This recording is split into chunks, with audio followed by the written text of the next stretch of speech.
Kamusta? O eto guys, pumasyal nga kami dito sa Casa Genggeng ng aking family and friends. So birthday pala ng aking tiyuhin dyan. Shout out sa iyo. Iyan si Mr. M. Iyan, private lang muna. Ayan, napakaganda ng bilyaran ni Boss Toyo dito sa Casa Genggeng. Bagong bago, yung Kangaroo. O very affordable price din yan. Hindi, siguro mahal yan. Yan grabe, tutok yun ba't di na ipasok po kanina, parang yung bola na yan kanina rin kami hindi pa rin mapasok yung mga bola na titira namin. So practice din pag may time. Ayan, nagkakatuwaan nga kami dito sa bilyaran na to. Dahil ang mga tira namin lahat sablay, grabe na to. So after ko nga dyan guys mag billiard, yan, papakita na natin ang ating malupit na pagsuswimming. So eto nga guys, ang Casa Genggeng, ayun bagong bago pa yung place na yan guys. So yan ang aking mga kids na mga troops.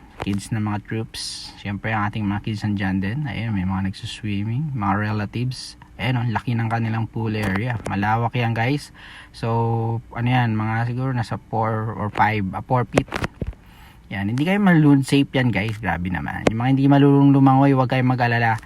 Hindi kayo malulunod dyan kasi mababaw lang. So okay lang yun. So kailangan nyo lang mag-unwind, mag-relax. Ayun itutour nga natin yung pool na yan. Mahaba yan hanggang sa dulo yan.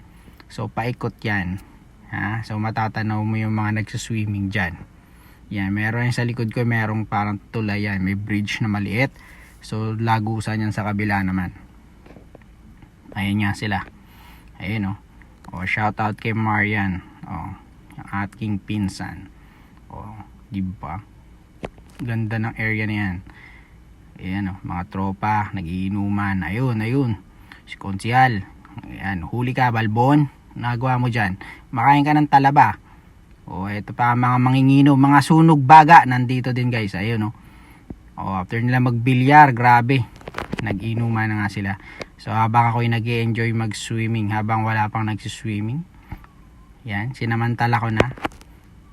Yun Casa Genggeng, ano ba yan? Nabulol pa. Casa Genggeng, shoutout sa'yo. Baka naman, sa uulitin. Yan. Mga gustong pumasyal dyan guys So ilalagay ko lang yung location dyan sa comment. So comment lang kayo kung magkano bang ginastos namin dyan.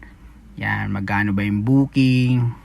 Yan, pwede ba magdala ng mga food? Yan, nandyan lang yan. So, syempre, pwede nyo rin inquire sa kanilang page. Ayun flex pa nga Kala mo naman talaga may mga skill.